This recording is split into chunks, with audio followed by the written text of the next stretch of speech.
So, in 1873, Phule wrote a book named Gulamgiri.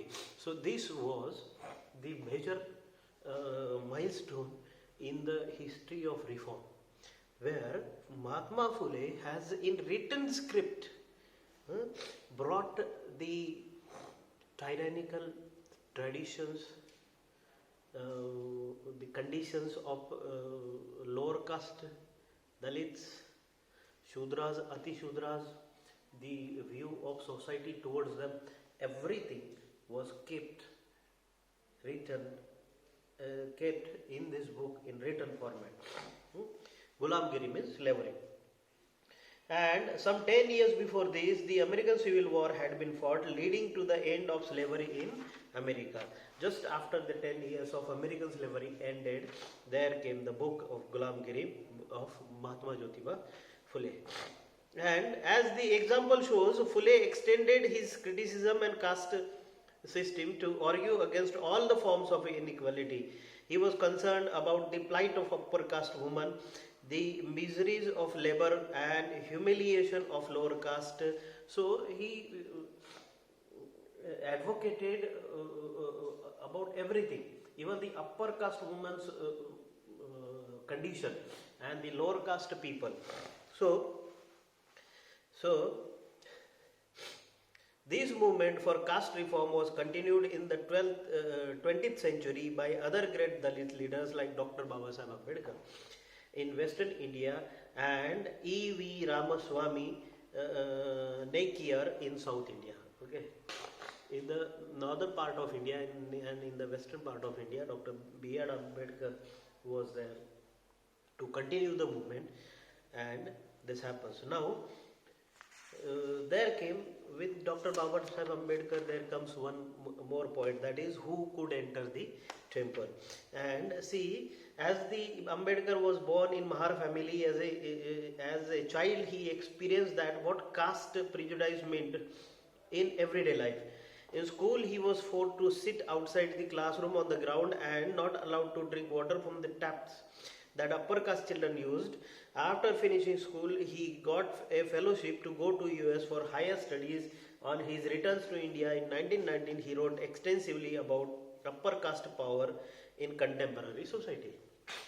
So, born and brought up in the lower caste family, Dr. B.R. Ambedkar has seen and experienced all this, and this made him to bring the reform about his own caste and Dalit and lower caste people.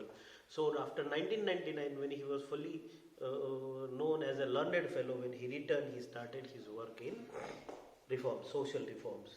In 1927, Ambedkar started a temple entry movement in which his Mahar caste followers participated. So, Brahman priests were outraged when Dalits used water from the temple tank. Ambedkar led 3 such movements for temples entry between 1927 and 1935. His aim was to make everyone see the power of caste prejudice within the society. So, his aim to make the Mahars, Dalits enter the temple was to eradicate and end the caste prejudice and caste discrimination. So, he made the entry in the temple for the Dalits in 1927. This was a non-Brahmin movement. Okay, non-Brahmin. There were not Brahmins in it. So, in the early 20th century, the non-Brahmin movement started. There were. And the initiative came for those non-Brahmin caste and had acquired access to education, wealth and influence.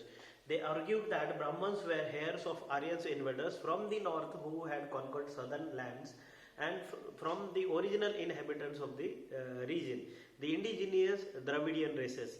They also challenged Brahminical claims to power. So, the non-Brahmin movement was against the Brahmin. So, why now it is going to non-Brahmin movement? See, now Indians were fighting for the freedom, and Indians were going to win the freedom. After winning the freedom, there was a big question. After winning independence, who will rule the country? Who will become the prime minister? who will become the ministers of the country, who will rule over the country. And that was the point where people started thinking that if again the Brahmins came into power, those who started this traditions and all, they will again make the lower caste people not to enter in the temples, not to start the touchability, untouchability and all. So that is why there came non-Brahmin movements who were working for this reason, that in free India, in independent India, the Brahmin shall not gain power, otherwise they will again start the old, their ancient traditions, in the name of ancient traditions, discriminating the lower caste people. So E.V. Ramaswamy Naikar and or Periyar, E.V. Ramaswamy Periyar, as he was called, so came from middle class family, and interestingly he had been ascetic in his early life, and he studied Sanskrit scripture carefully. Later he became member of Congress, only to leave it in disgust when he found that at a fest organized by nationalists, sitting arrangements followed caste distinction in National Congress also. This is, the lower caste were made to sit a distance from the upper caste. Convinced the untouchables had to fight for their dignity, Periyar founded the self-respect movement. He argued that untouchables were the true upholders of the original Tamil and Dravidian culture, which had been subjugated by Brahmins. He felt that all religious authorities saw social division and inequality as God-given. Untouchability had to be free themselves, therefore, from all regions in order to achieve social equality. Periyar was unspoken critic of Hindu scriptures, especially the codes of Manu. Okay, Periyar was the fellow who wrote about the Manu Smriti. Manu Smriti is a script. It is a script written about the codes of the society. Okay, that the rules of the society, how the society shall develop and work. That is written in Manu Smriti. And Periyar was the big criticizer of Manu Smriti. The ancient lawgiver and the Bhagavad Gita and the Ramayana, he said that these texts had been used to establish the authority of Brahmins over lower caste and the domination of men and women. So in this way, what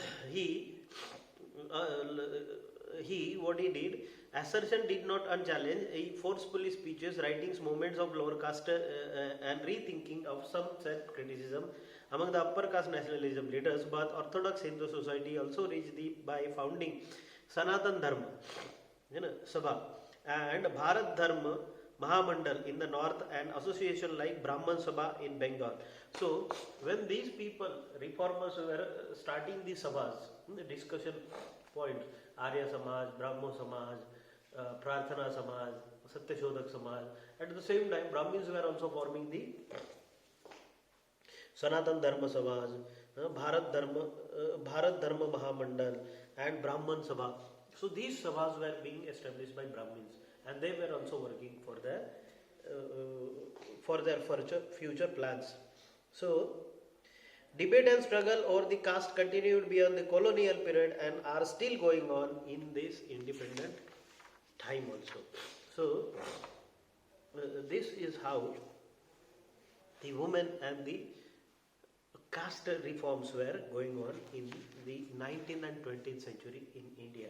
Now see, there are 2 pages given about the Brahmo Samaj, then Ramakrishna Mission of Swami Vivekananda, Aligarh movement of Muslims, and the Singh Sabha movement of the Sikhs. This information is given. Go through it, read it. This may come for case study only. Okay. So chapter number 8, 9, 10 only will considered only for case study. Case study is a question how, कैसे आता है, कोई information दी जाएगी, उस information को read करना है और उसके ऊपर दिए गए question answers को solve करना है. Like passage होता है ना, read the passage and answer the questions, वैसा होगा. Okay. So dear student, the lesson number 8 is ended over here, and we shall discuss about the lesson number 9 in the next video. Okay, good day.